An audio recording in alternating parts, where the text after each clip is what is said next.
Shalom, great family, and welcome to this Sunday International Online service. Thank you so much for joining us today, the best day of your week. This is when we gather around the light of God and we are empowered and we are edified, and information is given and handed over to us by the Lord's friend, Prophet Emmanuel Makandiwa. Today is going to be another blessed session in the presence of God. Get ready. I'm Pastor Koramba, joined by Pastor Chikuni, and in a few moments, we will be welcoming the great prophet, man of God, the spirit life. Wow, what a theme. What a theme. Being able to dig the wells of our Father, What a message to again. locate the streams. We've entered this year on a marvelous note. It's an amazing season. Powerful theme, powerful message. Revelations that are beyond what we may normally think as revelations or attribute to revelations. You know, last week, our father, the voice, Prophet Emmanuel Makandiwa, touched on something that was mind-blowing.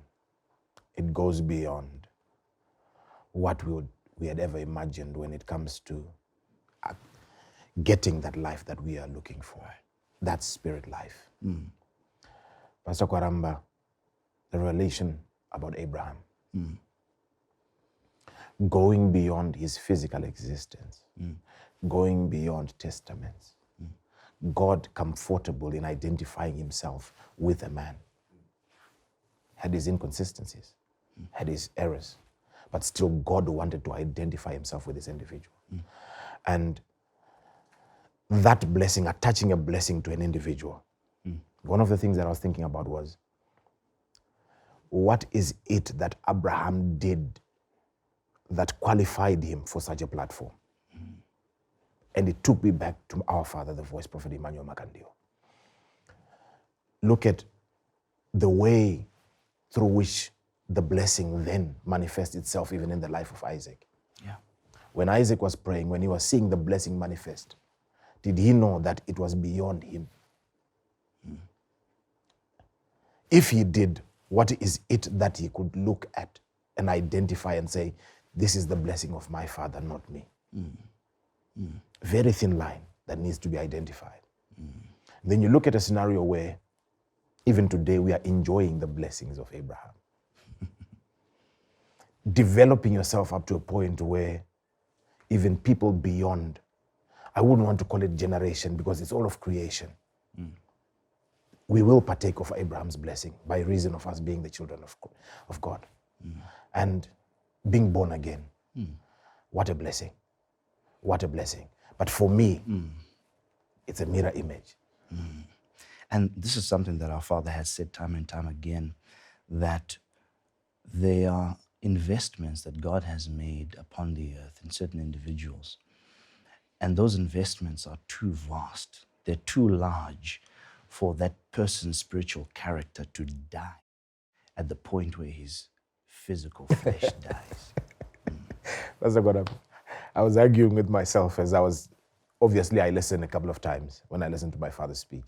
And I was arguing within me that, look here, we are in the New Testament. We thought that because Christ is in us, there are certain things that we access, the blessing that we access is because of Christ in us. But I then went back and I realized that being born again, we partake of the blessing of Abraham in the New Testament.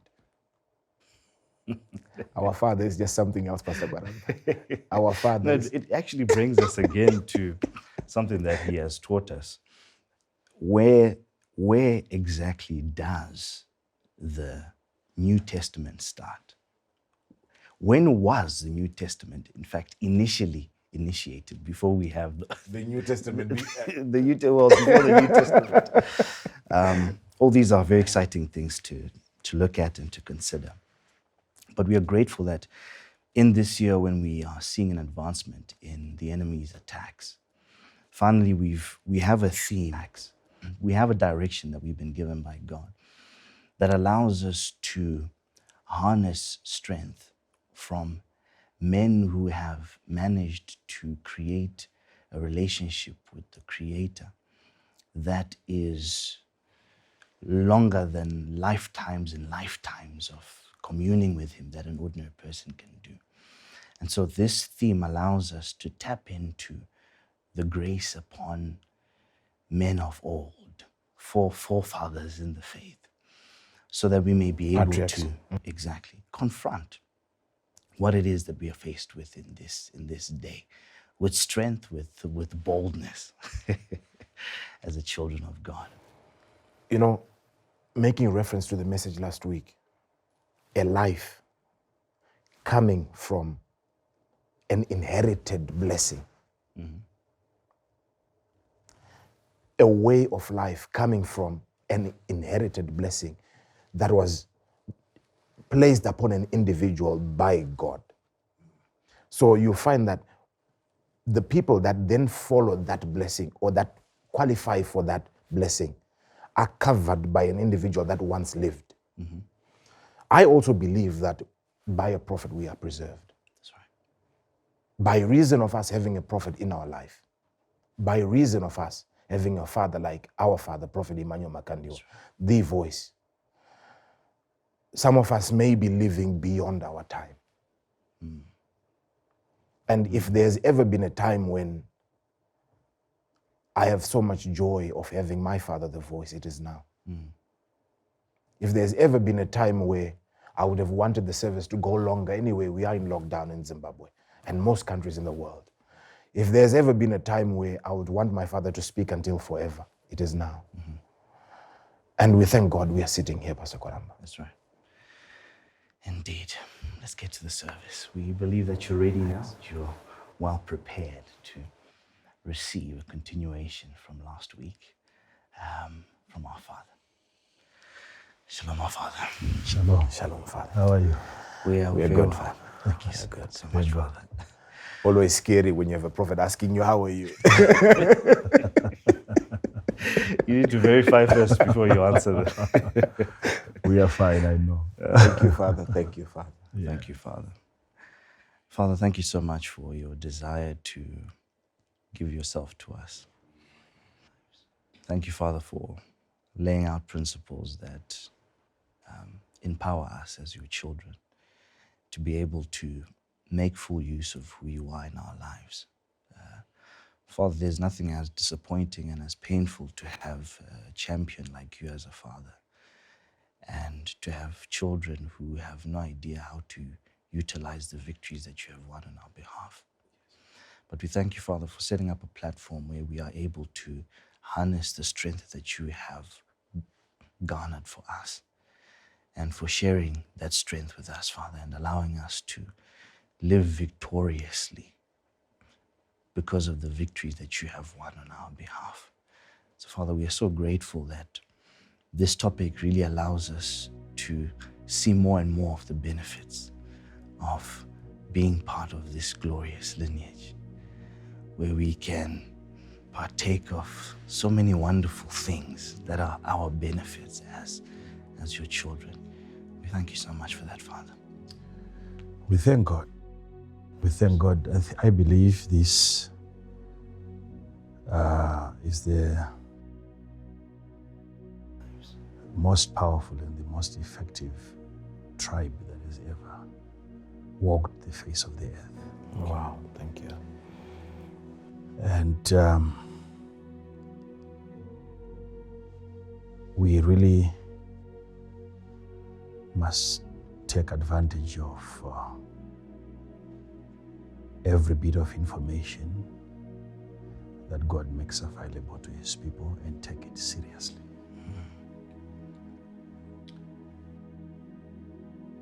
We are at a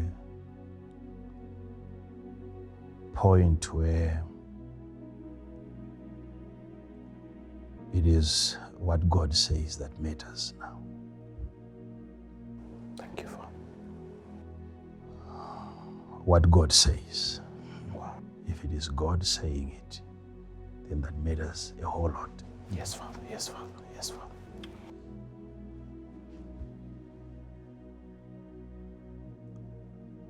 I have a bit of information that I need to dish out today, Thank you, Father. which I believe by God's grace, by the time that it gets deleted from social media, it would have reached the intended people who are specially designed by God to hear what I'm about to say. Thank you, Father. Thank you. But the information that you are going to be receiving today, again, requires that you pray. You pray. You pray from the beginning. You pray during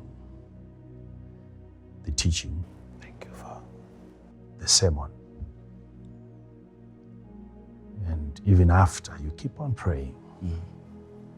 Because this is the information that you and your children are going to need. Thank you. And this is what is going to determine your survival. I will alternate between the theme and the message that I have for this season. I wouldn't want to say for today. But I'm going to present to you a topic which is the last global count. There is the last count that is global.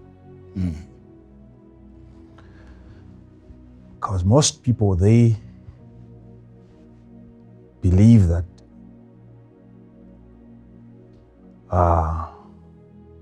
politicians are going to be ultimately in charge of the affairs of this earth, but it is the religious guys that are coming to take over. And this entire earth is going to be turned into a religious entity, whether people like this or not. This is why we are trying to push our people into spiritual spheres, so that we can gain mastery over every advance by the enemy against us and against what we have, against our children. Because there comes a time in the future when what you have ceases to matter. And they will prove, they have already been telling you from the onset that you own nothing. Money that you have has never been your money. It has always been the state's property. And that's where we are going, where you cease to have anything. Your money that you have accumulated in your bank accounts can be forfeited in an instant, simply because of your refusal to subject yourself to certain religious expectations, not just political. So we are watching as the world is being turned into an evil church. So only spiritual people are going to survive this. It's mandatory that you become a spirit. Thank you, Father. You have no choice. So we'll get into that today. Thank you. Thank you, Father. See how far we can go. So pray that the Holy Spirit helps you hear and helps you understand. There is a portion in the Bible that says, don't just be hearers of the word only, but be doers of the word. He's trying to show us stages that we have to go through in becoming the best that God wanted us to be. You have to, at some point, hear the word. Yes. And then you move on to doing the word. You hear and you do. And what you do is what you would have heard. Yes, Father. So unless you hear, there's nothing you can do. And whatever you do without hearing first doesn't really matter. So the word must get to a point where it is practicalized. It is done. It is physically implemented. Yes, Father. The word has to be applicable to the situation that you are in. Where you find yourself in a tight corner and you reach out for the word that you would have had even before the crisis began. And then you do according to the word. So if the word that you had was not fear, it is not fear that you have to do.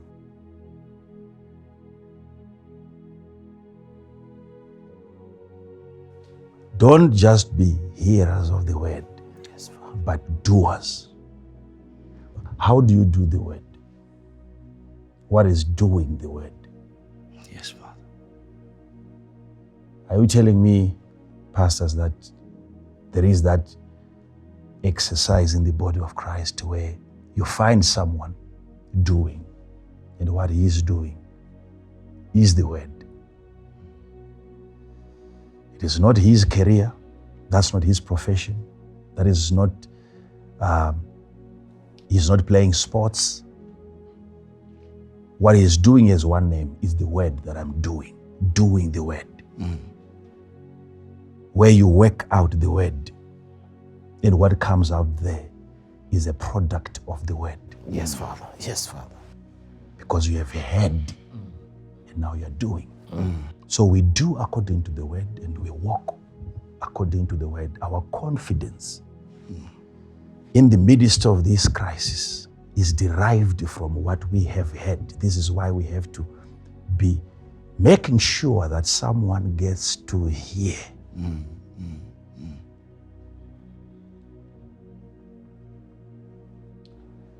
Doers of the word. We do according to the word. We speak according to the word. We relax according to the word. The confidence is according to the word. Yes, Father. So hear this. Pray that you hear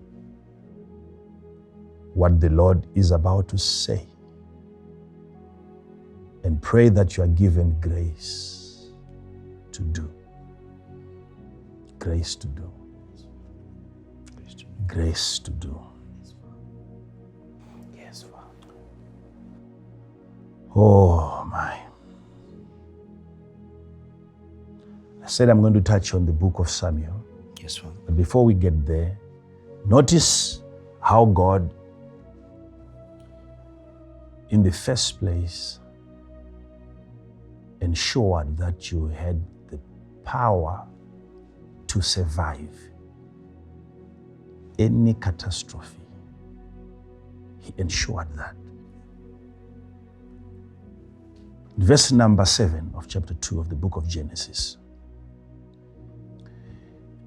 God had finally completed the construction of the physical man. Out of the dust of the ground. And the man was in a death state. And God introduced the theme that we have this year. The spirit life into a dead situation. And how the theme was introduced was through breathing. He had to breathe the theme into the man. It was breathed into, we got it through our nostrils.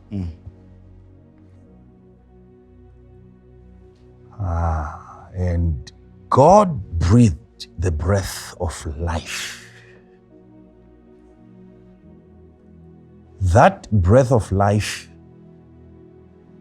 was the name given to the spirit man.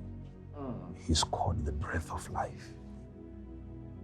Wherever that spirit man goes, there is resurrection that occurs. Stop trying to find other names given to this man. Find out the only name that God gave to this man, the breath of life. And the breath of life was transferred into the physical man who was already a man, but a dead man. He was a dead man. And God then breathed into the man. That's how the Bible puts it. Yes, Into the man. He's still a man, though dead. He's still a man, though he cannot walk. He's still a man, though he cannot reproduce, he cannot replenish, he cannot subdue. There is no dominion whatsoever. Yet he's still a man. So there was no authority, there was no power in this man until there was a breath. There was need for an inspiration. God had to put something into this so-called man. For him, that's what the Bible now says, and then man became a living soul. The man then became a process, a living soul, or a soul that was living. Get this. What it means is that when we talk about a living soul, the opposite to that is a dead soul.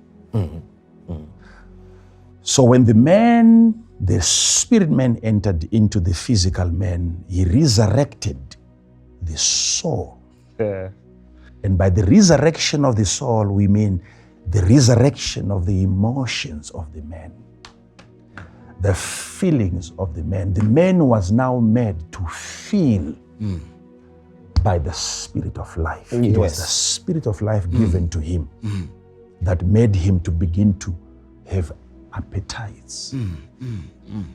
So there was already a soul in the man, an ability to hear, an ability to sense, an ability to choose, all those soulish expressions. They were there, but dead. So what brought the activation of the soul was the introduction of the Spirit of life into the body. And then man became. So he had not yet become, though God had already completed constructing him. Yes. So there is a portion that the Spirit of life had to come and complete. Wow. What God had not completed. Wow. So the man was already formed, already present, but there is something about the man that was not yet active. That only the breath of life would come and activate. We are getting to the story of today. So God puts his spirit into the body of the man. And now man became, whether it took 5 seconds or even 5 hours, but still man had to be under the leadership of the breath of life, being led into feelings by the Spirit. You have to be led by the Spirit into feeling. And man became a living soul. So there is a soul that is dead. Yes, Father. When the feelings are taken away from you, this is where now the scientific people that we have in our generation are trying to restore Right. the soul that was once resurrected by the Spirit of life, the breath of life. You can have a soul that is dead. The soul, the human soul, can still be killed.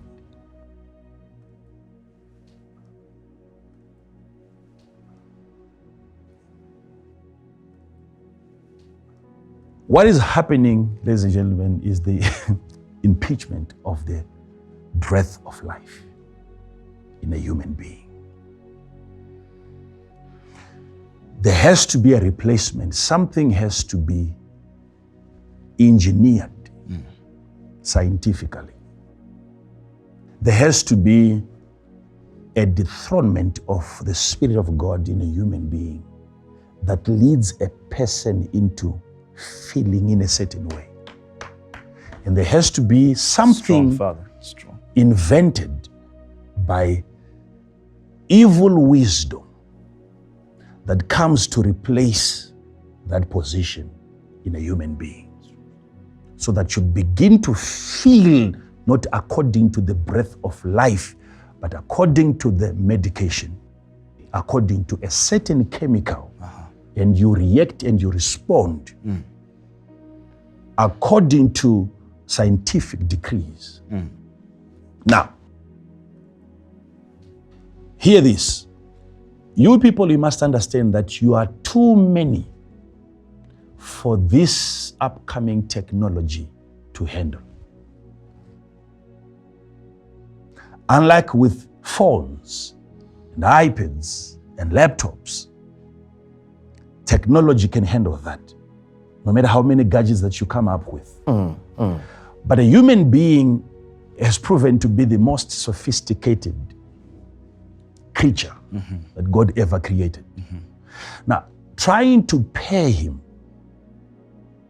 to a SIM card, to a chip, the programs already present and active in a human body are too much for their technology to handle. So the reduction of the population has to be the first priority. At 1 billion population, we can cope up. You have to see something that is happening here. I gave you according to their script that it's not all about controlling people. Yes, Father. Okay? So don't think everyone is going to get a chip. I said, there are those that they don't seek to control, because controlling them doesn't mean anything. Yes, Father. They don't contribute to their society that they are up to. I said there is a young boy in the village, an elderly woman in the village. They don't care. So it's not all about controlling. There has to be a reduction first of the population. Yes. Okay? Yes, Father. And then those that are left are supposed to be controlled. Now,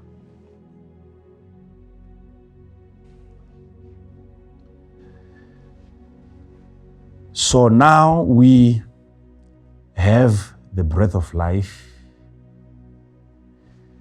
in us, and we are that breath. Yes.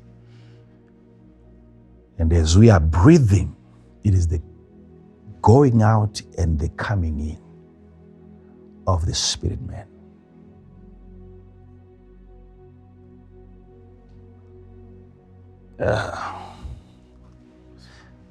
Okay, I'll come back to that. Help us, Father. Help us, Father. Merciful Father. Oh my God. Give us the word. In the book of 2 Samuel, chapter 18, it's a long story. Let me summarize it. 2 Samuel chapter number 18, from verse number 1. Hear this. At this point, Absalom, a very young, very handsome boy, had rebelled against his own father. Of all the people that you can rebel against, he chose his father. And of all the kings that ever existed, David, for that matter, who is being celebrated by everyone until today, yet the closest son to him chose to rebel against such wisdom, against such a relationship that David had with God. He rebelled against that. Notice what is happening. We are going somewhere. David at this point has no choice, because a part of the Hebrew people have already joined him in rebelling against their king. So there is a war now between a Jew and another Jew. And who brought that division? A son.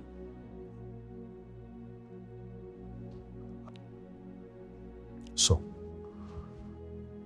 David had to number the people at the beginning of the chapter, and he put some into groups of thousands and some into hundreds. Yes, Father.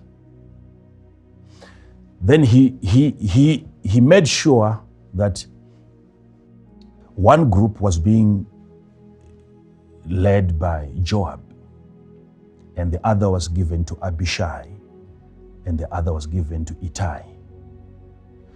And then David gave a very clear instruction in the presence of everybody. And he said, as you engage in a fight, please handle my son with care. Don't touch my son. And fathers are like that every time. In as much as sons would want something terrible to happen to their fathers, but fathers, that is what makes them fathers. Don't kill my son, please. Don't kill my son.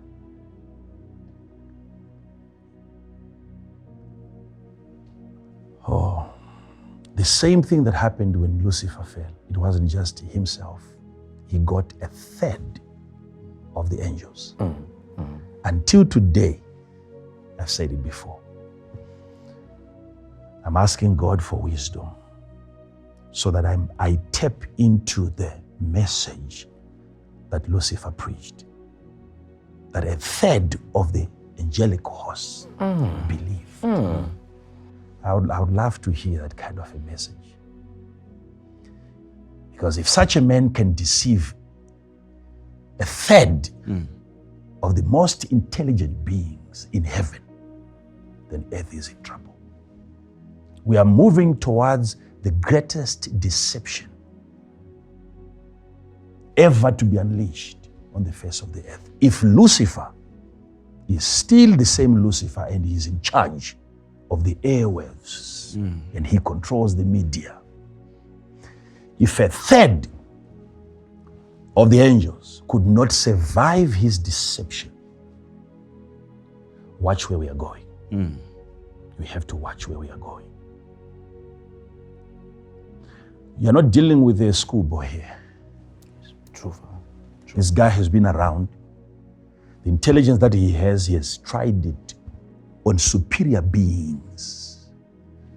And a third fell with him. So it's not just Absalom here. He has support and even some of the priests supporting him. Yet what he's doing is wrong. What is it that Lucifer would have shared, whether in the morning, whether in the evening, whether it was in the afternoon? Was that a song? Was that a poem? Did he write an article? What was it? What was it that he said that a third believed him? A third believed him. His greatest power, Lucifer, is not even into music. His greatest power is into deception. You will be made to believe a lie. And by that lie, you will fall. Hear this. And David said, generals, whatever you do, spare my son. Yeah. Don't lay your finger on my son Absalom. I love him. Deal gently. Deal gently with him. Be nice. Be soft on him. Every other Israelite slaughter, but not with my son. Now, they went into the plains of Ephraim and they are fighting a Jew against another Jew. It so happened that when Absalom was riding on the back of his horse, it passed through under an oak tree. Because he had long hair, he was caught up in that tree and the horse kept on going. And Absalom was found hanging there by another servant, who then went on to Joab and reported that, you know what, I saw Absalom hanging, the Bible says, between heaven and earth. Oh my God.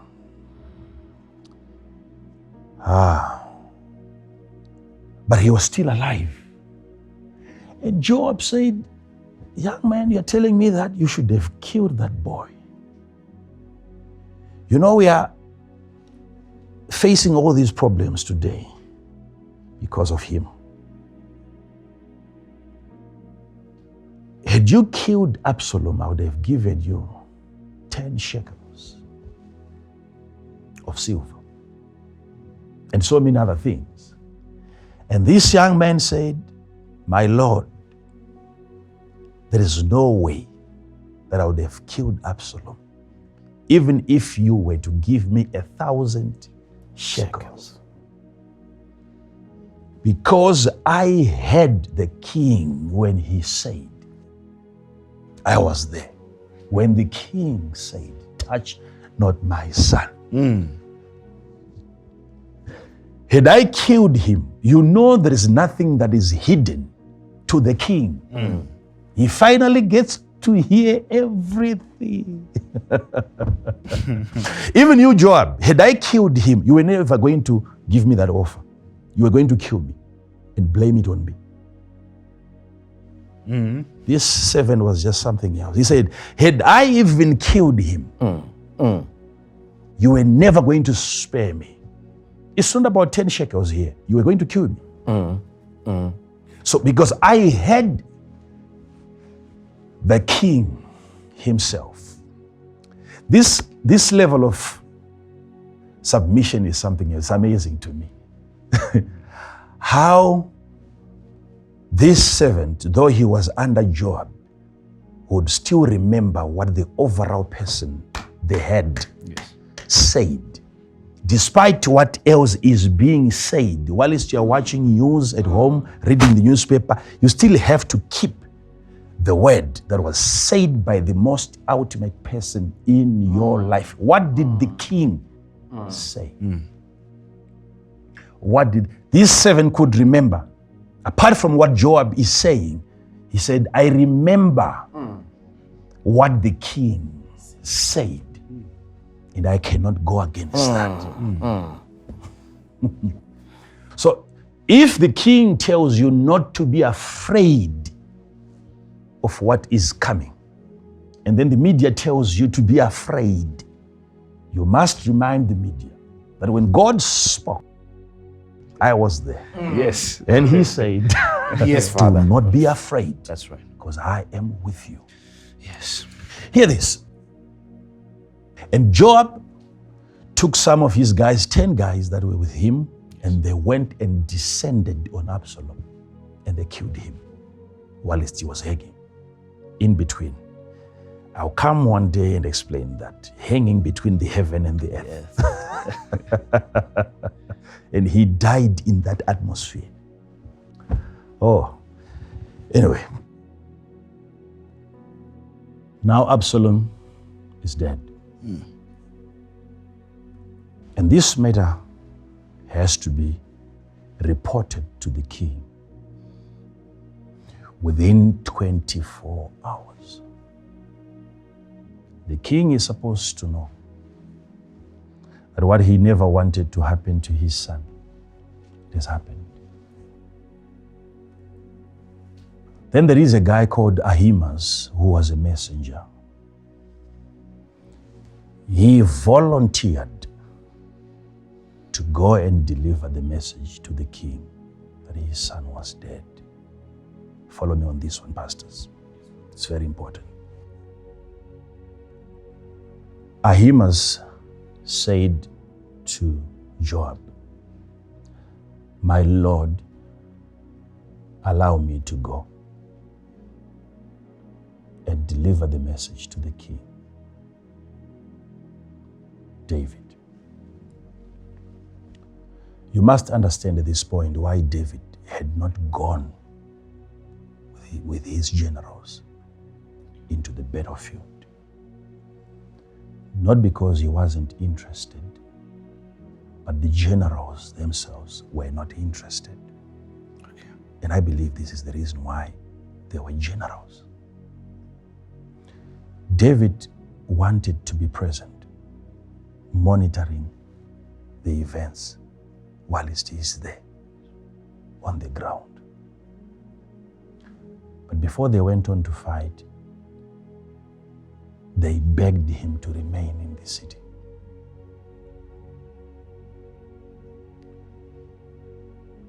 Because according to their strategy, Joab, Abishai, and Ittai, they said unto David, "You know what? If anything goes wrong and we flee from the enemy, they will not mind following us. No. But if they realize that the king is present, they will pursue you until they kill you." So in other words, in as much as we are generals, highly decorated, we are nothing worth pursuing. You are the most needed person in Israel. So stay behind. And then a powerful statement was given to David, not to massage him, but that was their reality. And they said, "Because you are worth 10,000 of us."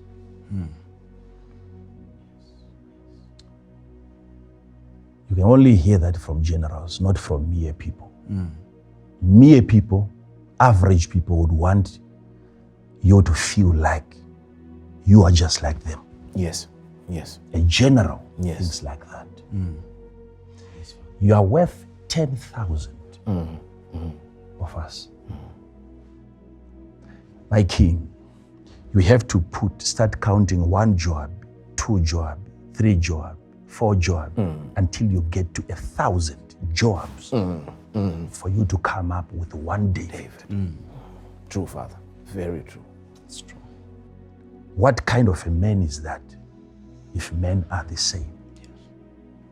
How has David developed himself into becoming a multitude? How many spirits are in David? What a character. How do you develop yourself into being disqualified from being an individual and you become a majority? One person, how can one man be 1,000? And the enemy knows if I kill one, I've killed 1,000.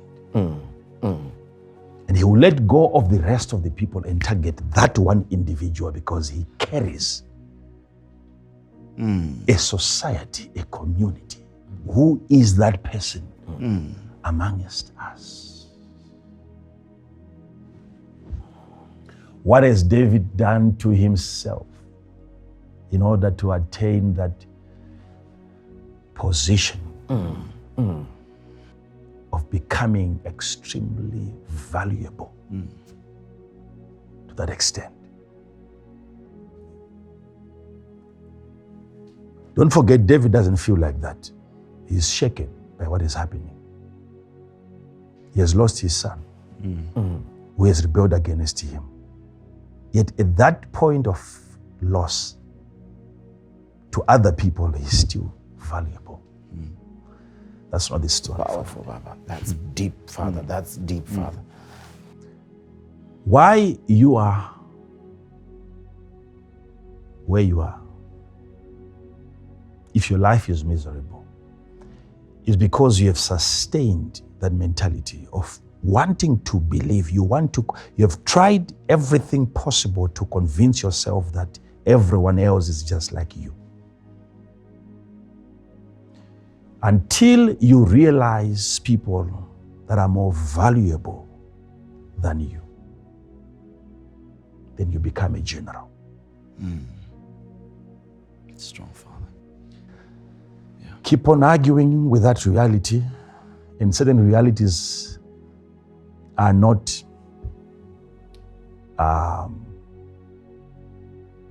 certified only when you agree to them. True. Even if you continue arguing.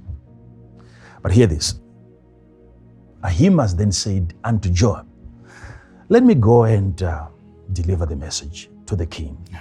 And then Joab said, son,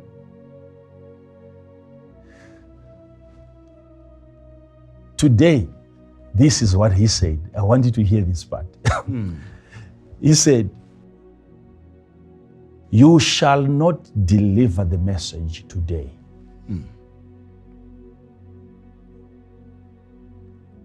But some other time, yes, but not today. In other words, Joab is telling Ahimaaz that you don't have the today's message. You are not the one to be reading the news today. You are not fired from your responsibility. As for tomorrow, you will have an opportunity to speak and people can hear you. But today, there is a special message which you as Ahimaaz, you're not qualified for. And then Joab reached out to Cush, Cush, the black man. And he said to Cush, Cush, go and tell the king not what I'm about to tell you, but go and tell the king what you have seen.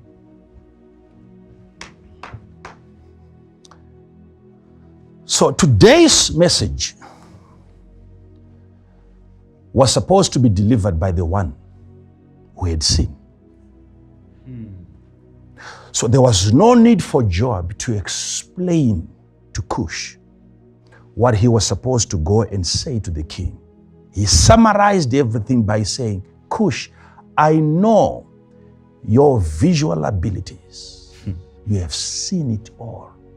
The black man can see. You have seen it all. Now go and tell the king. He did not tell Cush what to go and say. He said what you have seen. He knew that in as much as we have two messengers, the other one is very, very good when it comes to sight. The other one relies on hearsay. So, I'm here today talking to you because of what I've seen. Yes, yes, yes. Now I'm getting into the topic of today. That's true, Father. I've seen. Having access to images and pictures, videos that you later on watched, some of you, as they were coming on your television sets, I'd seen all those. This is why I came and I said, I watched these people were falling like leaves from trees before people started falling in China. Yes, Father. Now, that gives me the right today to come here and deliver the message because I saw. Yes, Father. Watch what I'm about to say today. Go and tell the king what you have seen. Yes, Father. Because kings, because they are kings, they trust those that have seen more than those that have heard. That is, if you are a king listening to me, if you are a king. An average person, you believe everything that you hear from those that have never seen.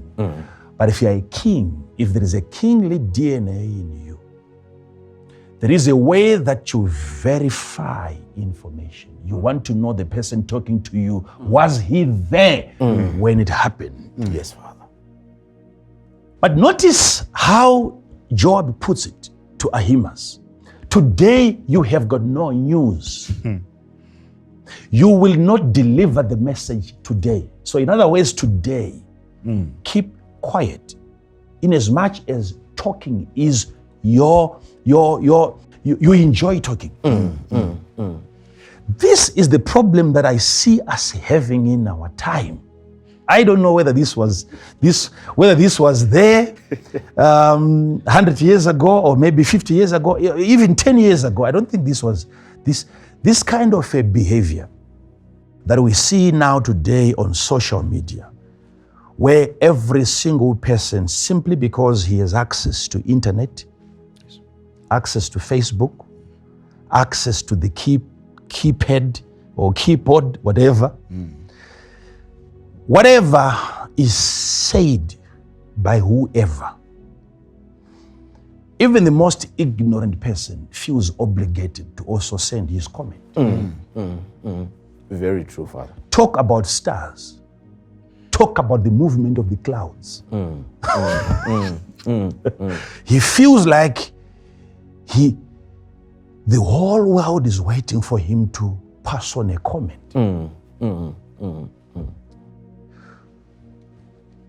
Joab said to Ahimaaz, today, shut up. Because he knew that this guy didn't see everything that occurred here. If you find that place, you can read it for us, where Joab actually said, not today. Verse 20. And Joab said unto him, Thou shalt not bear tidings this day, but thou shalt bear tidings another day. So the guy isn't fired. Yes. As for today, you will not bear, you can't carry the message today. Now let me explain some few things to you people. Do you know there is much that is put into the creation of a message? The creation of a message. Yes, Father. Okay? We mustn't just look at the messenger, because there are two things that are very important here, the message and the messenger. Yes, Father. The message and the messenger. Yes, Father. So the message is what the messenger carries, and the message is what makes the messenger the messenger. Right. Yes, Father. He's a messenger because of the message that he carries. Yes, Father. So these two things are prepared by God differently. Okay. The creation of a message, like the message that I'm delivering to you today, you must understand there was a point when that message was created. Yes, Father. Carefully created.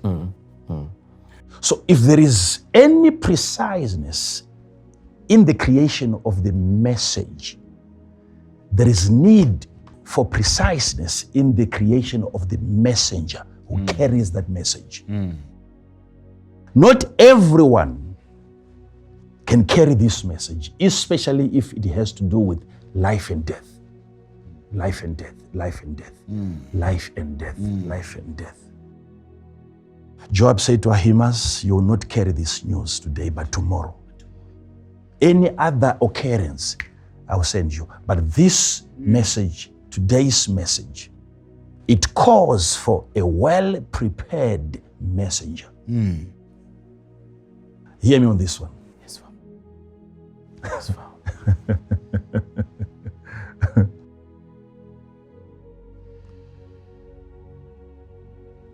The person talking to you on social media, when it is news hour, who is the man who comes and sits in front of you and starts going through papers, reading out to you? Is the man, is that woman prepared by the Lord to deliver such a message to you? There is the preparation of the message and the preparation of the messenger.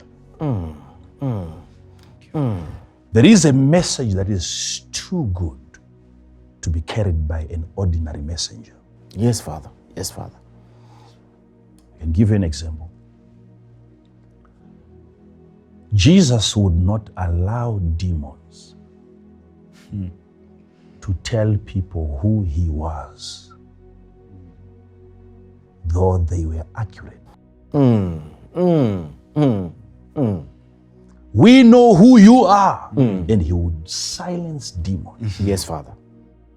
Which means a demon was just about to deliver an accurate message, telling people who Jesus is. Yet he silenced them because they are not adequately prepared for the right message. Yes. Yes, Father. Yes, Father. You have to follow what I'm saying now. Yes, Father. It's not just the goodness of the message. The messenger has to be as good as the message. Why would, because if Jesus wanted everyone to introduce him despite his condition, he wouldn't have silenced the demons. So there are certain good things about God that he doesn't want even demons to testify about. Demons were just about to tell people that this is the Son of God. And he said, in as much as the message is good, but you're not the right messenger. Do you have that ability as a child of God to silence demons when they speak? Even when demons are telling you health is now coming, restoration of the earth is now coming, hope is now coming. Are you telling me that with all the failures that we have gone through as a human race under the hands of politicians, now suddenly they've become the right people to deliver a message of joy and hope? No. So, Cush was sent. Yes, Father. Because he had seen. Yes, Father. I'm here because of what I've seen. Yes, Father. Now, we have people that are going to say, why is it that this prophet doesn't care? Can't you see that thousands have died? And thousands are still dying because of this virus.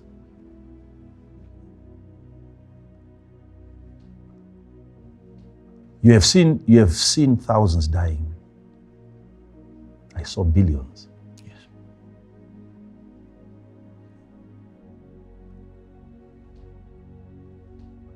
You are yet to start seeing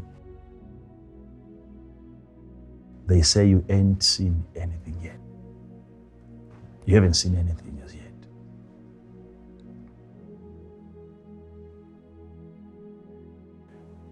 What does it take you to believe the truth? Why is it a painful experience for you to believe the truth?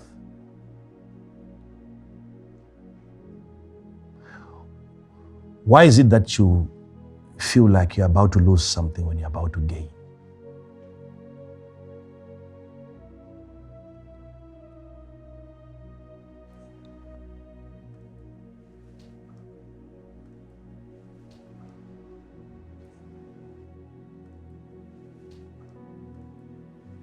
The breath of life that is in us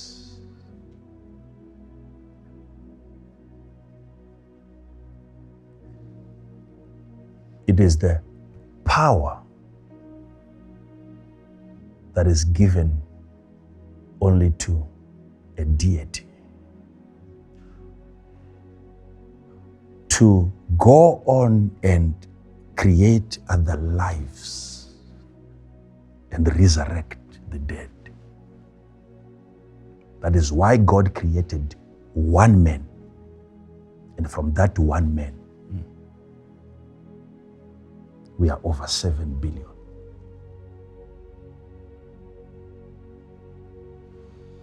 It's a creative power given to mankind by God to go on and create life.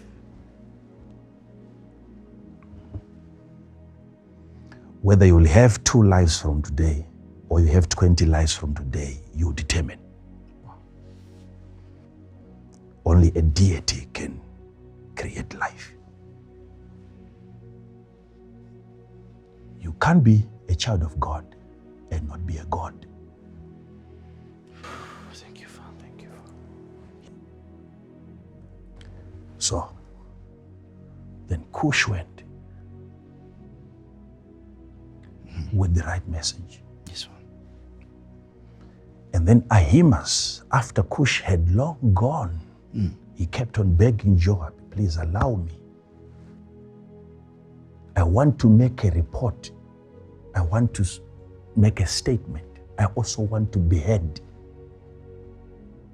Because everyone is trying to say something concerning this pandemic. Yes, Father. Yes, Father. Yes, Father. Yet we had a chance to talk about it before it came. Now there is pressure. Every single person feels like, I have to say something about this. Hear this. He kept on begging until Job said, my son, I told you, you have got no news to report today. And he kept on begging. Now when Joab realized that this guy is very persistent, he said, anyway, I know by now Cush is almost arriving. Joab also didn't realize that Cush, the black man, has the right message, but he is slow in delivering. We didn't have enough technology to transport the message. That's why they brought the gospel to Africa. Not that we didn't have the gospel. We had the gospel. But we were not equipped. We didn't know the shortcuts. So Cush is still on his way to deliver the message. And then Ahimaaz, hours later, he was released.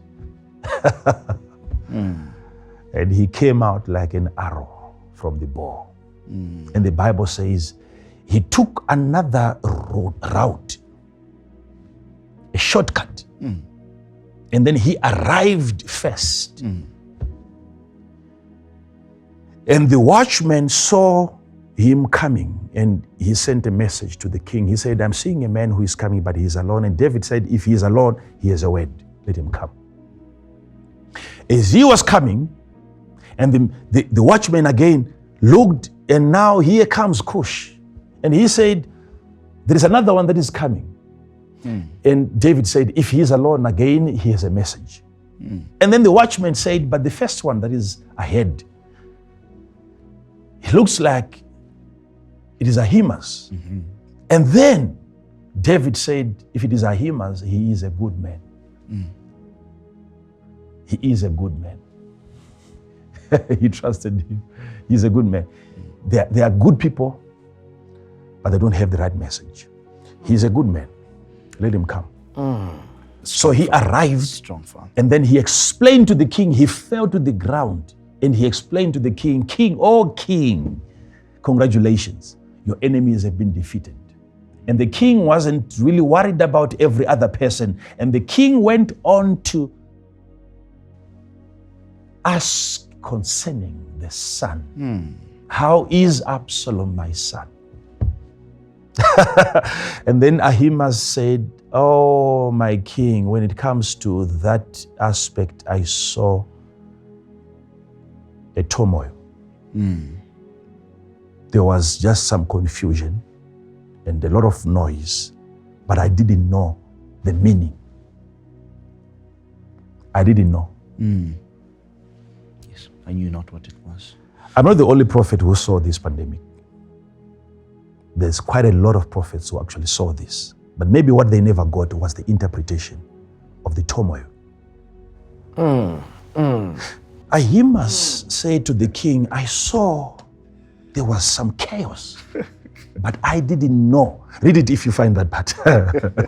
Verse 29. And the king said, is the young man Absalom safe? And Ahimaaz answered, when Joab sent the king's servant and me thy servant, I saw a great tumult, but I knew not what it was. So he lacked an interpretation. I didn't know what it was. Verse 30. So that's it. He doesn't know anything about the son. And what did the king say? And the king said unto him, Step aside. turn aside, Yes. and stand here. Stand here. He was waiting for Cush now to arrive. And he turned aside and stood still. And behold, Cush came. And Cush said, tidings, my lord the king. So you must understand now, David is about to hear the most accurate news from the slowest messenger. And Cush is about to tell the king that your son is dead. That's what the king wanted to hear. And he began to weep. He began to cry. But two messengers, the one had a message, the other didn't have a message. Hear this.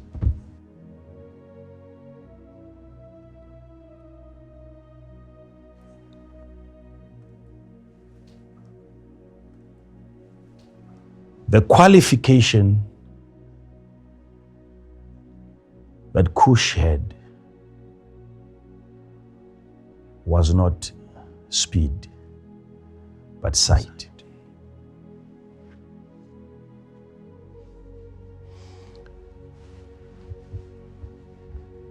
He saw what transpired to the king's son. Then he's making a report.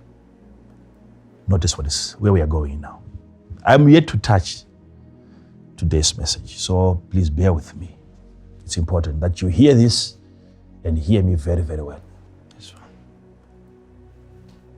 So now, the message has been delivered very well by the right messenger. People must realize it is important that you analyze not just the message, but the messenger. Is the messenger credible enough to deliver a credible message? Who is telling you whatever it is that you are hearing on news?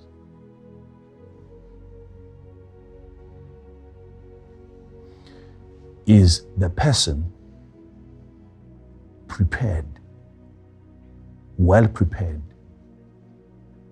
to deliver that message to you? If it's a message of hope, is he the right person to give you hope?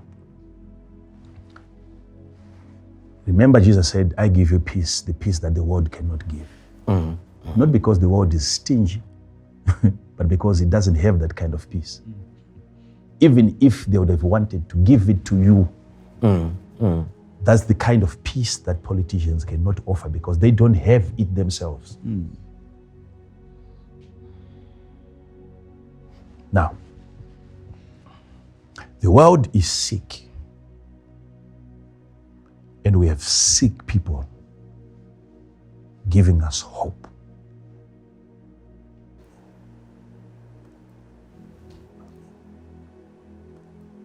What I want you to understand now is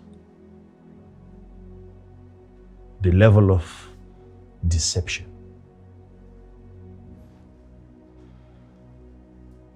That some of you people that think are very smart, you think you are very smart and you think you can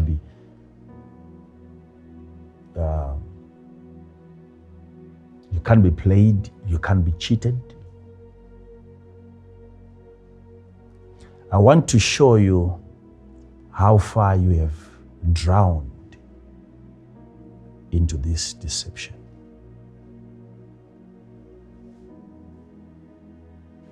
And which part of you is still left out, yet to be submerged very soon.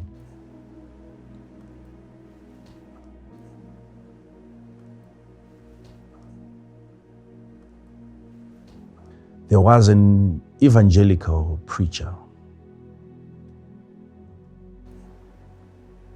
in the United States of America by the name Jim Jones.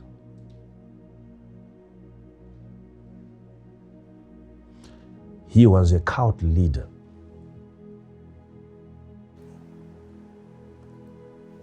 His church was not that big.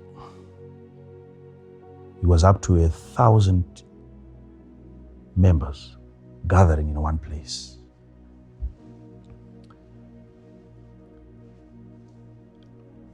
And apart from him being a preacher of the Bible, he would spend most of his time talking about other things outside of the Bible. And he went on into drugs. He was addicted to cocaine. Yet he was a so-called church leader.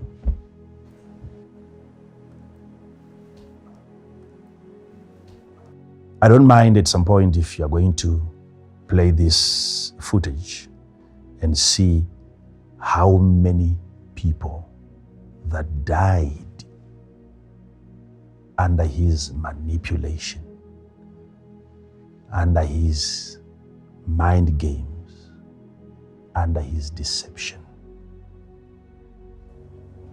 It's a very old footage, and I know most of you have watched it before. I've watched it several times, but there's something that I want to explain from there. Don't think that I came across it recently. No, I know. I want to show you something.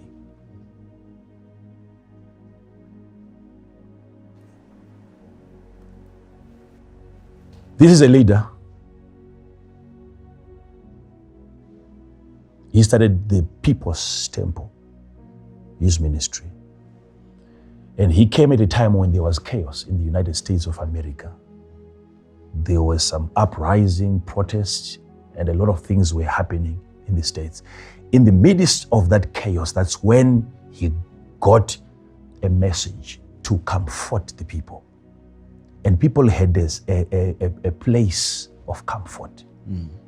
Sitting under him, listening to him, and then he found his way into the hearts of his followers.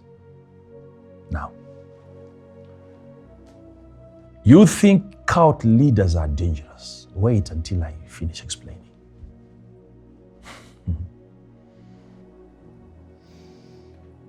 So, in San Francisco, in California, they started opening up some investigations because they heard that he was abusing girls, abusing drugs, abusing some of his members, subjecting them to torture as a way of punishing them into submission. All sorts of things were happening. And because of that so-called persecution,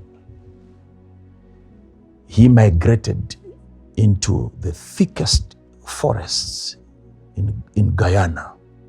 And then there he said to his people, let us build our own city, our own paradise on earth, away from persecutions, away from evil people. And no one was allowed to use a telephone. It was wrong for you to watch television. You see? So his people were kept under a certain atmosphere that was controlled by himself. No access to media whatsoever. Because these are things that you look out for when your leader has some chaotic tendencies. Okay? He doesn't want you to hear anything else. Don't watch that. Don't touch that. Don't go there. Don't do this. Stay here. So they are in a place that is, you can't even escape. There was no wall. But the forest in itself would keep you inside. So he's there as the leader.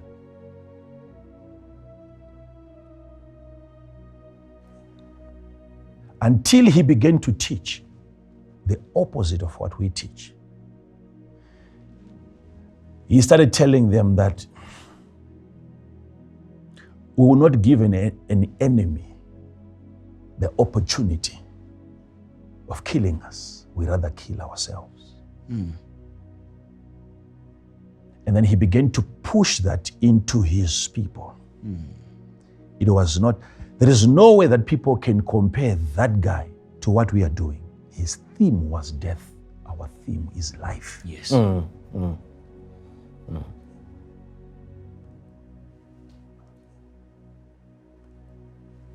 So he would wake them up at any given moment, come, then he would talk to them. But his own biological children had already realized that our father has lost it mentally. But the rest of the people, they thought they were still following a leader. Why? Because he has money.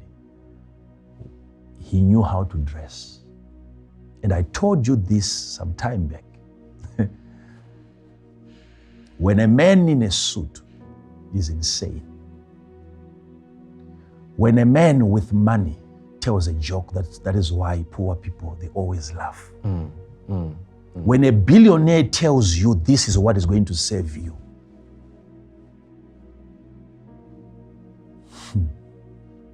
you think it is money that is telling you that.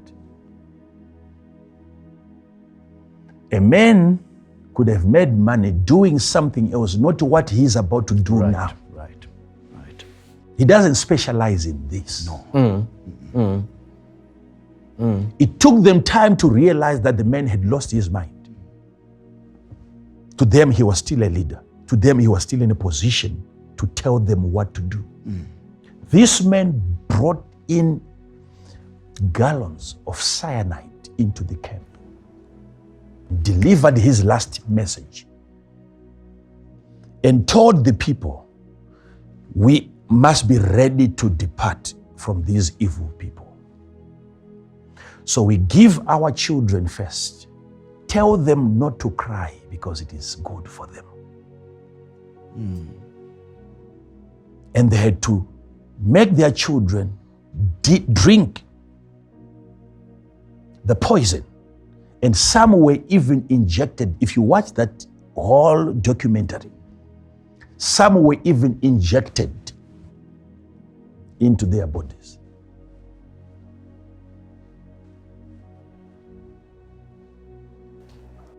I think we can play that, right? Yes, we can. Okay. I think we can play that and then I'll come back and explain. Thank you, Father. Thank you. Some few things that I want you to see there. Just watch this few seconds, and then we are back.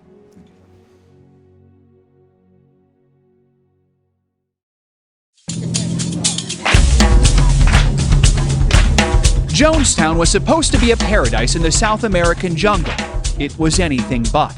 The saddest part about this tragedy is that good, decent people died who were well-intentioned. The story begins in America during the 1970s when Jim Jones created a religious movement called People's Temple. The charismatic minister fought for civil rights and had a multiracial family. It was the original Rainbow family, including his adopted son, Jim Jones Jr. Did his message at the time resonate with you? Yes. No isms, no sexism, racism.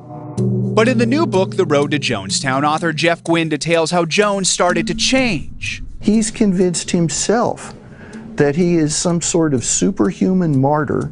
Jones persuaded nearly 1,000 followers to move to a remote jungle in Guyana. The concept was to build a new world.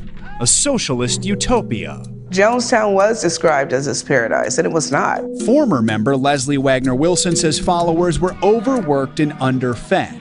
And then as time wore on, I realized that there was no future in Jonestown. Jim became increasingly paranoid. Jones was obsessed with revolutionary suicide. He felt followers should be prepared to die for their cause, even having them drink fruit punch he claimed was poison. Only after most of the people drank the liquid did he tell them, "It's not poison, I was just testing you." In November 1978, a concerned congressman, Leo Ryan, flew to Guyana to investigate, accompanied by NBC News. While some followers praised Jonestown, others wanted out. What is your wish today? To go back home. And where's home? U.S. As the congressman left, he took 15 defectors with him, angering Jones. People play games, friend. They lie. What can I do about lies? Are you people going to leave us? I just beg you, please leave us. He ordered gunmen to follow the group to the nearby airstrip, where they opened fire. 5 were killed, including Congressman Ryan, NBC correspondent Don Harris, and cameraman Bob Brown. Sound engineer Steve Sung and field producer Robert Flick escaped, as did Ryan aide and future Congresswoman Jackie Spear. Back at the commune, Jones gathered his followers for a final sermon. We've had as much of this world as you're going to get. Let's just be done with it. Let's be done with the agony of it. This time, Jones served a punch spiked with cyanide.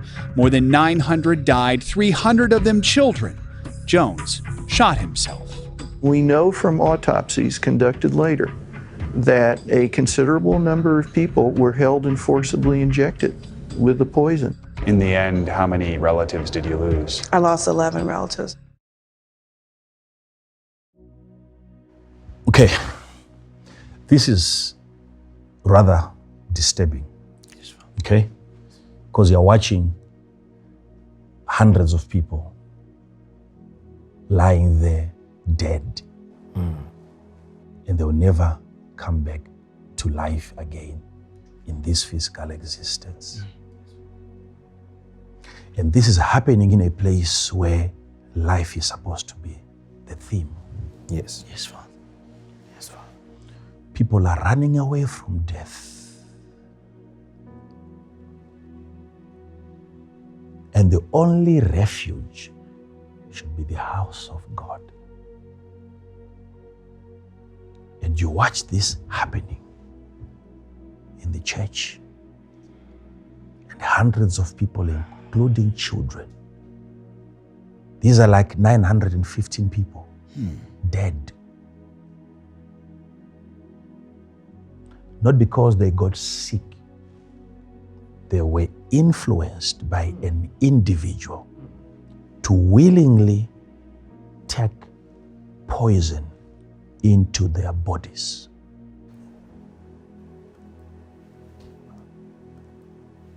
And some people here that think they are smart, they say, this is why I don't have anything to do. I don't entertain church things because this is all about brainwashing people. Okay, let me show you, because we're talking about the global cult. Then you will notice that you are at the center of it. There is no way that you're going to avoid religious things because it is coming to you. The entire globe is going to become religious. Hear this. How can over 900 people be influenced by one individual? Even if there were guns there, you'd rather die running away.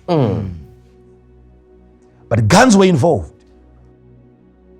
Guns were involved. Guns were involved. This is why the issue of vaccinations, you can't do it outside of the military. Right. Now, I want people to understand that was simply a template. The story that I've just given you. Yes. No. That's a blueprint. You know, when something is about to happen at a greater proportion, it has to be sampled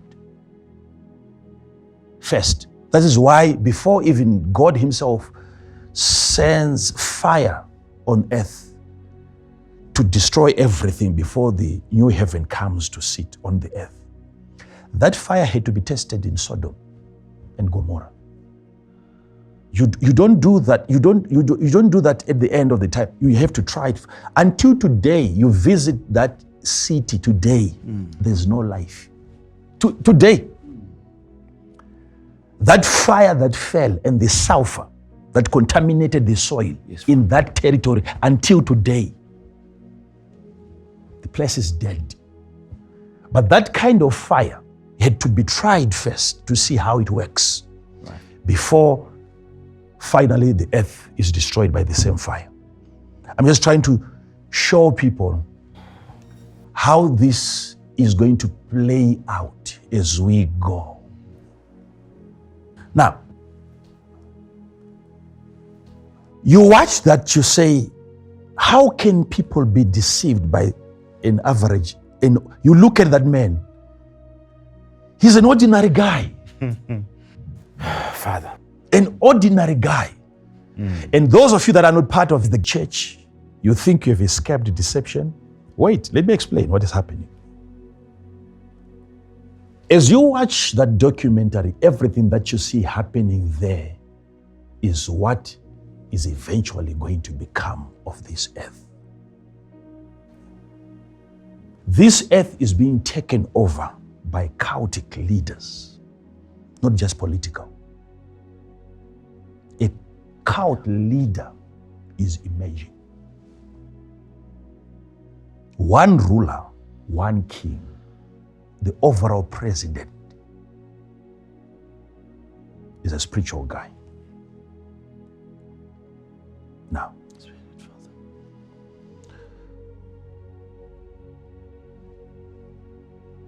I want you to notice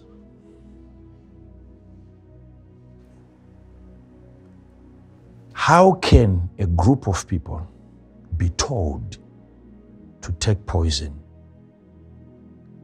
and you reach out, you take it, you drink it, you swallow, and you fall on your back and you die.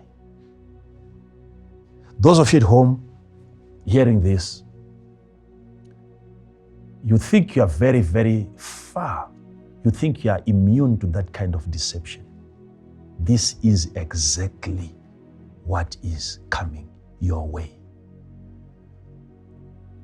Where people willingly will subject themselves to something that is unverified. I say this, I repeat it again. It is yet to be verified. Yes, Father.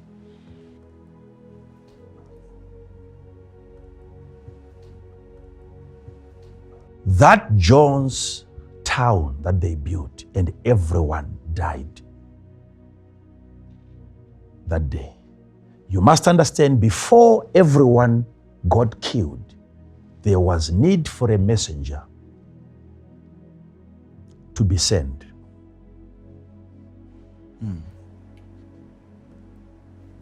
There was a man called Ryan who was sent by the government to go and warn the people. Hear this, Pastor. He was sent with a message. Sent with a message. Just like we are sent with a message before the last massacre. This congressman came And he preached a message to the people, and he said, those of you who wants to escape Jonestown, you want to be free, you want to reunite, you want to go back to your families. Because he had divided people from their family. I can bring another plane so that I carry you from here and escape what is happening. Yet before he came with his journalists, Jones himself had already coached his people on what to say. So people were saying nice things about the city, nice things about their leader, but some believed the messenger. When they came and they were being interviewed, they were speaking nice things while Jones was present. But behind the scenes, they begged the congressman, please deliver us from this city. And this is supposed to happen before the mass killing. There must be a messenger who comes and he tells you, guys, what is about to happen is what you have never witnessed in your lifetime. And in the process, the congressman, Mr. Ryan, was hurt. And finally, he got killed. But his mission was to at least deliver a handful of people. He was trying to save at least 1 billion out of 7 billion. Now, let me show you what is happening. Say whatever you want to say, but we are going somewhere. I said it before they even started mentioning about the vaccine. I came out first, and I was angry with this. I said, this thing, be very careful. When you are really determined to attack me, you have to face head on the facts and the truth that I'm putting on the table right now. Yes.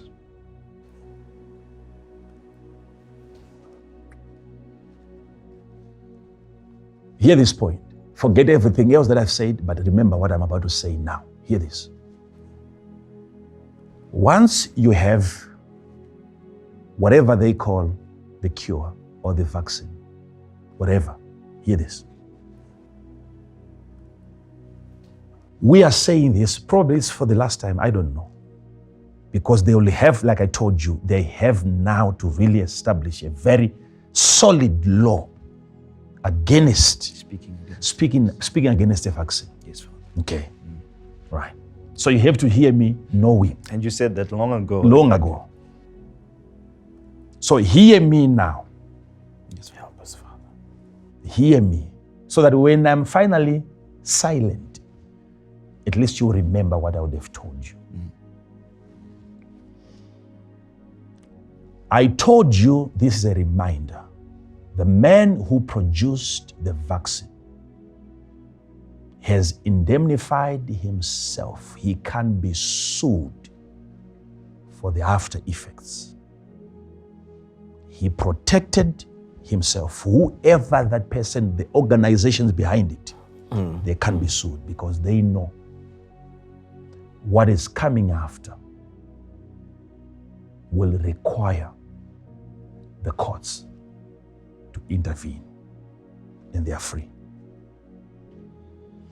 They don't want to be responsible of the outcome, yet we are willing to consume their product. Hear me. You cannot sit in front of me, especially myself. The rest of the people you can deceive. With me, you can't convince me. There is no country so far of the countries that I know, physically and spiritually, and what represents them, the intelligence that hangs over nations. I know. There is no country as of now that has sufficient intelligence to decipher this thing that is coming. Don't lie to me. Now, let me put across a point. If containers are coming into the country, whichever country, any country that thinks it is ready for the vaccine, and they think they have enough infrastructure to subject that medication, that vaccine, to thorough scrutiny, if that is what you think, that you have that those facilities. Let me ask you a very simple question. Because that's the comfort that people will get. Yes, sir. We will not give it to the people until we verify. Yes, sir. Look at the people who are saying we verify. Just look at the people who are telling you that we verify things first. Don't examine. As for you people, don't examine the vaccine. Examine the people telling you that we will examine the vaccine. There's never been truth that comes out of their mouth.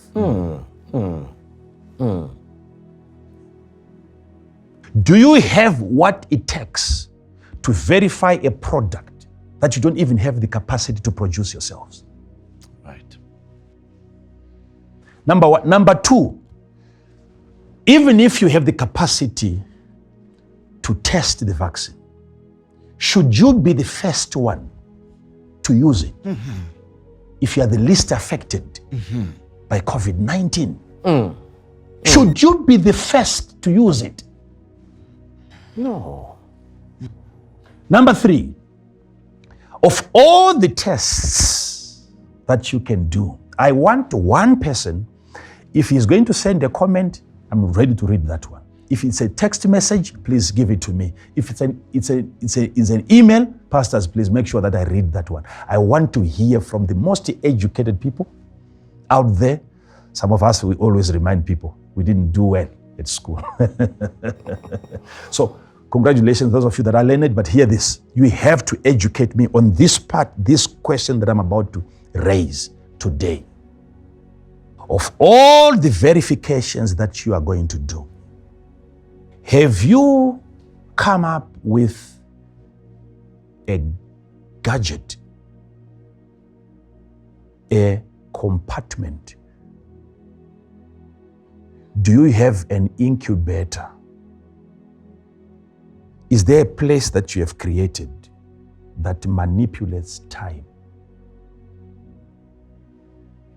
Of all the tests that you can do to the vaccine, ultimately you have to inject your specimen. You put the vaccine into a human body. Is there a compartment where you put that individual for 5 years so that we can see the after effects? Tell me, because that part must never be left out in your verifications. Time. How are you going to manipulate time? Because we want to see the test subject 10 years after the vaccination before it is given to the rest of the people. Have you created that place that the person gets in for 5 minutes and that 5 minutes represents 5 years? How are you going to manipulate the process? How are we going to monitor the behavior of the person after the vaccination? So don't tell me that you will subject this thing to vigorous tests. Is there a place? We want to see the person. Because you can't put it on a person and the following day you're already giving it to the rest of the people. Yes. So the problem now is when people begin to see the darker side now of this thing, it will be too late. It is going to be too late. By the time you realize that you have put a wrong thing into people's bodies, what you're going to need to neutralize the vaccine and to recreate the DNA that you would have distorted and to restore the pattern that you would have tampered with in a human body.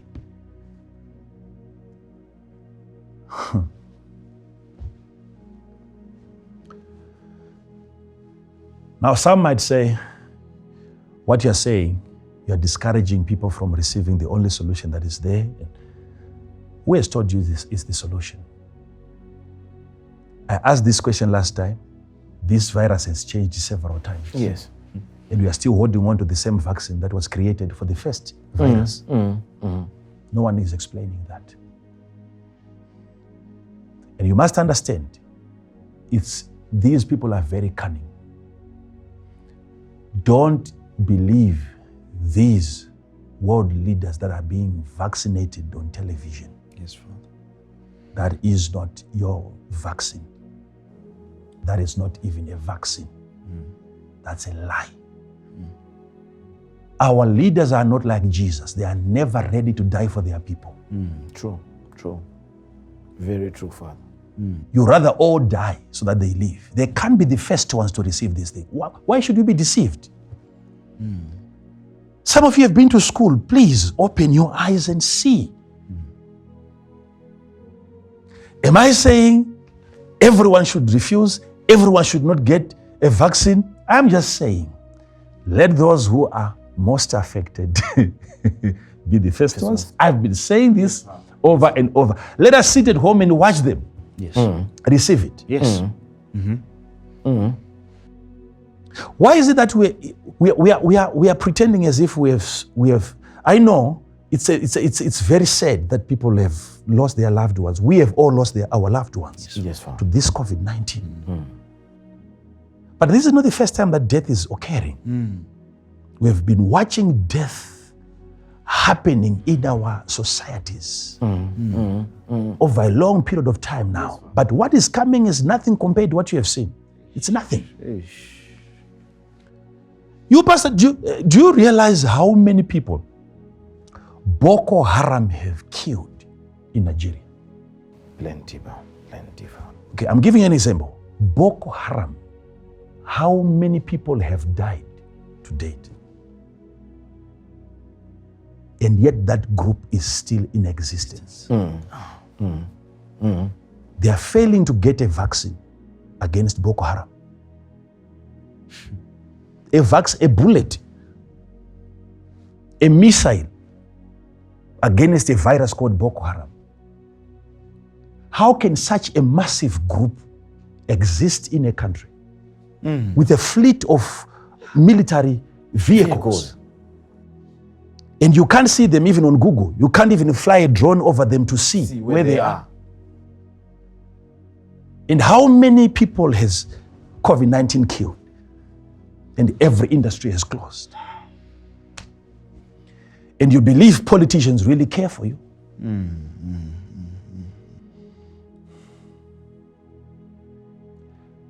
Even if you're not born again, but at least you've been to school. Be smart. Be smart. How are guns finding their way to that location if the location is not known? How are vehicles, you can't put a vehicle into your pocket and you smuggle it over the border. You can't do that. How are vehicles getting into the country and they finally find their way to their camps? How many have died? When is the government going to respond to that? If we really care about life, why this one in particular?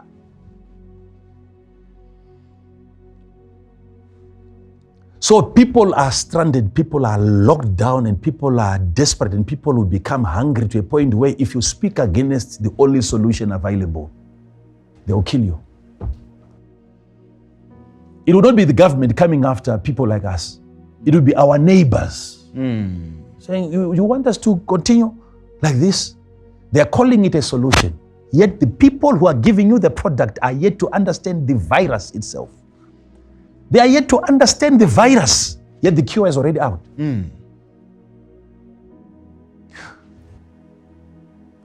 Because you are not going to be vaccinated only once, maybe 3 times, maybe 4 times. So they are smart enough to give you something that you can test for now, and you think everything is okay. It is the first batch. Be smart. When somebody is about to steal money from you,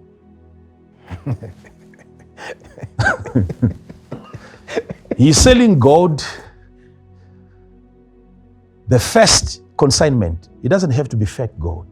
If it's 2 kgs, it's real gold. You give him the money. The second consignment is 10 kgs. You give him the money. Now you have built trust. You now have confidence. and there is the last delivery, if it's about 500 kgs of gold, and then you make a payment. Watch what is about to happen, because they know it's not a once-off thing. Indeed, Father. So the first one, you take time until you become reluctant, like a police officer who is just getting corrupt. The first days, he doesn't want to even talk to you on the phone. He's afraid to be recorded until he becomes a senior. He's used to corruption. He's reluctant. So he knows that Africans, you are very, very careful. So you get the first one, and still COVID will continue. And they will have to keep on bringing another one until you begin to see signs. Then you will know. It's not all about drinking it now and then you die the following day. No. The lifespan Right. of an African, of a black man, is being tampered with. Two things that are not needed in this world: the church and a black man. Preach it, Father. And black people are not following this. That's why we brought that message that time. Yes, we knew Father. where this thing was going.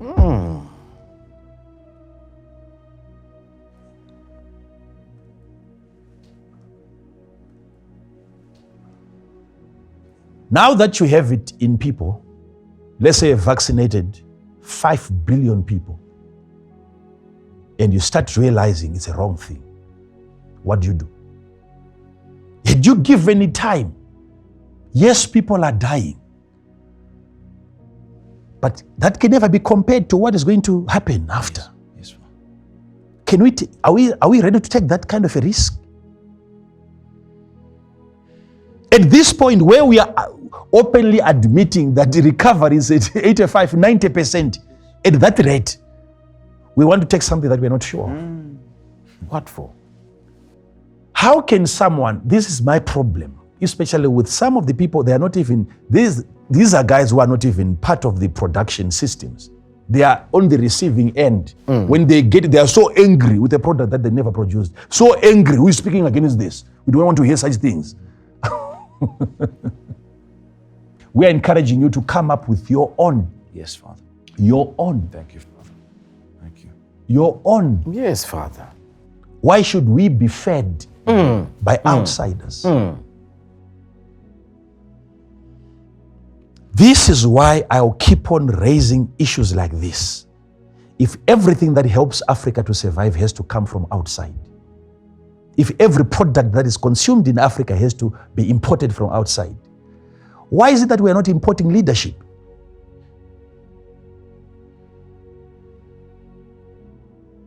If we believe in local leadership, we must believe in local solutions, local cure, local medication, local vaccines. Yes. Yes. Yes, Father. Yes, Father. Are you following this? Yes, Father. How are you going to see? Now, if they test it on someone, it's public. Whatever happens to that person, they don't even bring the person back to us to say, look at the person. They don't? No. And no one is asking, no one is raising question, where is that person? No follow-up. No, nothing. Nothing.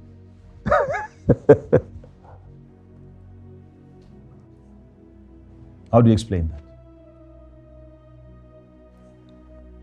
So this is the Jonestown that is playing out now. At its highest proportion, where everyone has to be injected, you have to receive. I've heard people say, why are people speaking against vaccines? We've been receiving vaccines in the past. All of us have been vaccinated. Okay. People are scared because this is a fast-tracked solution. Unlike any of the vaccines in the past, people have a right to be scared. you have breached all the medical protocols. You have violated all of them. Probably you are wondering, why are people so skeptical about this one? I'm telling you the reasons. And also, number 2, are you not seeing the side effects even of the previous vaccines? It's not always in you dying, but look at Africa. If you are still getting help from outside, those are effects of having been vaccinated in Africa. It's not all about dying. No. The way we think in Africa, our DNA has already been tampered with. So someone can be sitting today and he's telling you, look at me, I'm 90 years old. Yet I've been vaccinated while I was young. Why are you afraid of vaccines? 90 years, what have you achieved? That lack of achievement is as a result of that vaccination. You are not thinking properly. Right.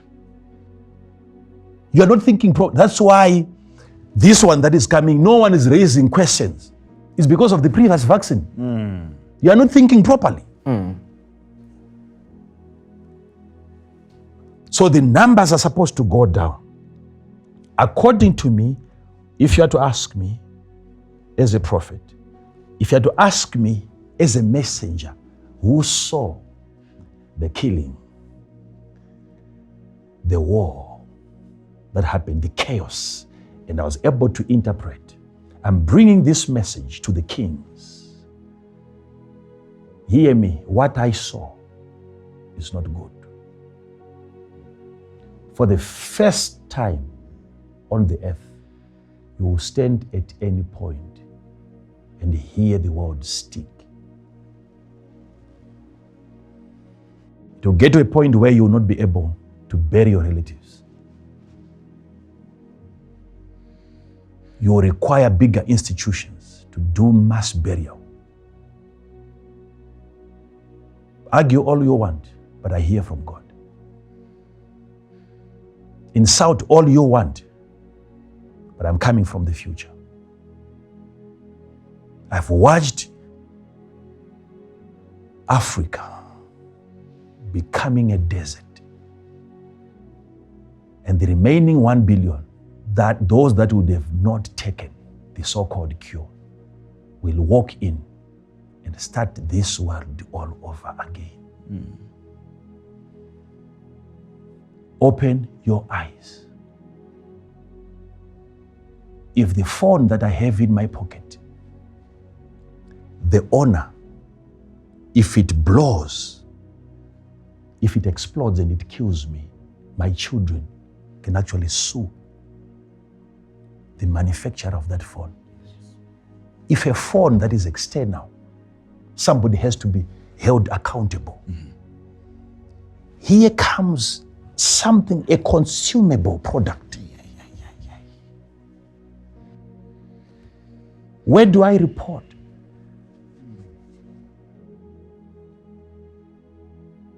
Who is willing to be held accountable for whatever happens after? No one. Why? Why?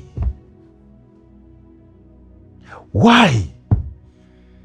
If they trust their product so much, that's the first verification. You don't verify by just verifying the product. The person behind the product is in a hiding place, waiting for you to take it first. And he has got files and files of papers that protects him. And then you go on to eat, you go on to consume. That is suicidal at its highest point. Some in that city, Jonestown, were not willing to take the poison. Some were forced because guns were involved. They were guns. They had guns.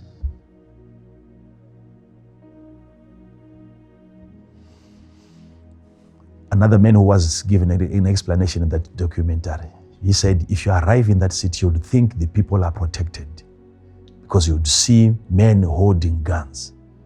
So you'd think the people are being protected by the gunmen. Then he narrated something. He said, but you notice the direction of the gun. It is pointing inside into the city, not outside. So people were forced.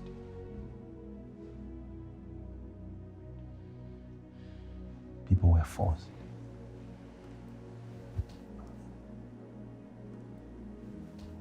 Pastors, I think you saw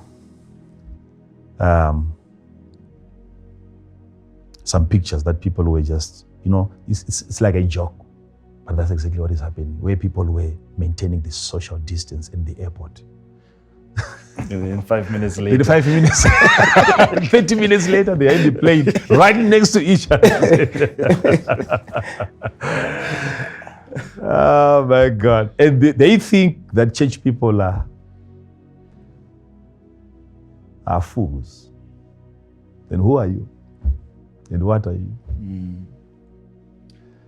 So that's the last count that is going to exterminate human lives. The leader is already being set up. Things are being put in place so that finally everything will be dictated from the top. If individuals who are not in the medical field can come out and say, social distance is the answer, masks is the answer, lockdown is the answer until the vaccination, and yet they are not medical professionals. They are technological people. Then you know we are heading towards a technological society where people are being controlled technologically. That is where we are going. Since when? Since when? Why have we allowed to destroy our economies like that? There is a country that I'm not going to mention here in Africa. When you arrive at the airport, they have some dust bins, where they say, throw your mask in here. We don't need to see that here. At the airport, you arrive from wherever you're coming from, you get into that country in Africa, they say, throw your mask in that bin. And you walk out of the airport without a mask. That country would have shut down by now. Why is COVID-19 respecting their boundary, their border? What is happening? There is something that you're not investigating. Should we not follow the regulations and the laws? Follow every bit of it. But I hear from God. What is coming ahead, it will be too late for you to reverse what you would have done. It's going to be, you are not going to have an answer. You are not going to have an answer. And I said the real pandemic is coming after. Yes, Father. Indeed, Father. Keep my number. I will not compromise. I will never change. I said even billions. I said it, and it's still there, that prophecy. Are we into billions yet? Not yet. No. You wait. But before 19 November 1978, before all those people that you saw got killed, there was a messenger that was sent to warn the people. We need that medication. We want to be safe. We want our children to go back to school. Yes, Father. We all need that. Yes, Father. But we are saying, ladies and gentlemen, let us follow the regulations that you put in place. Even if you put me in court today, I will raise those issues. You raised them. You told us. Follow those protocols first. Yes, Father. And let us not be the first ones to be experimented on. We are not that desperate. Let them have it first. And let it be the same thing, not different. Are we following that? Yes, Father. Yes. Look at the next generation. I'm closing. Look at the next generation. It's up to you. Follow Ahimaaz if you want. But all that he saw was chaos, but he could not interpret. But I saw, and I'm telling you, I saw the death of the loved ones. And this is bad news. But bad news is not always bad news. You are being told, you are being warned. You can turn this into good news. It's a warning. We are preaching life. Yes, Father. We are preaching life, Yes. not death. Life. So whenever I mention death, I'm telling you what to do so that you can avoid it. Pastors, in closing, do you know there are businesses that have closed down that are never going to open again? True, Father. True, Father. Not just that. There are children who had improved in terms of education. Online education doesn't work. It doesn't. It doesn't. Some of us, we failed right in the presence of a teacher. And there was a whip right next to his desk. Yet we failed. Had you given us online, some of us. I'm joking. And these, our children, most of them are never going to recover mentally. The next generation has been destroyed. It's gone.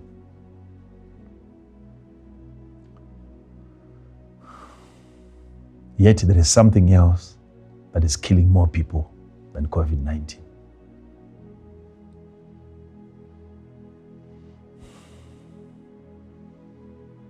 When is Pfizer going to give us the vaccine for the HIV? Right. When is it coming? We have had HIV for how long? They had enough time to develop the vaccine. Yes. But until now, they don't have it. This one, now, they are ready to save the nations. It's a lie from the pit of hell. Numbers, whether you like this or not, will go down. Comment what you want to comment, say what you want to say, but after all is said and done, my brother, you are gone. You realize after receiving it in your body that that thing can never be reversed. It's irreversible. It can never be corrected. There is no cure. Whether I open my eyes or I close them, I'm not seeing anything available so far that will rescue mankind. To come once, the second time, the third time. When you have now built trust and confidence in their product, and here it comes. Majority of us, majority of you are going to realize sitting at home, watching your family members lying against the wall, knowing that you can't stand, you can't walk, you can't speak. What do you do? No one is going to be responsible because you have to stay indoors. Die there. You rot there. What is going to happen? Be warned. Especially if a man has been there and he has sinned and he has seen it. And he came to you way before time. And I told you what I'm seeing coming. And I said, that disease, it's now closer. It's getting closer. Before the outbreak, I was seeing it approaching. And I said, from the sea. And don't forget, the beast in the book of Revelation comes from the sea. The strategy is coming from the sea. Strong Father. The disease is coming from the sea.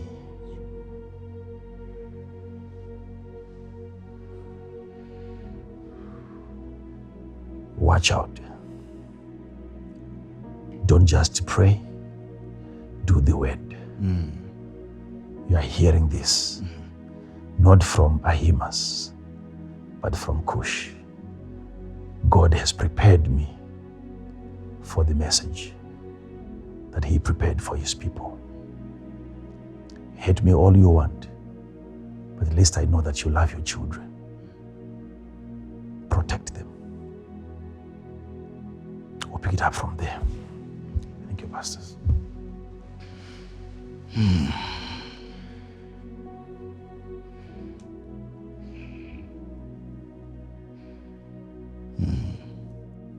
This is that time when we thank God for you, Father. And we thank you for delivering the message. Thank you, Father.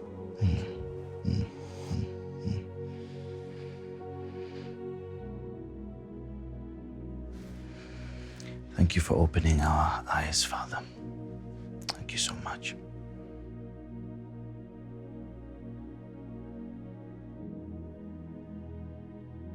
Thank you so much for joining us today. We believe that this message has sunk in and it becomes a part of you. Until we meet again next time. Shalom.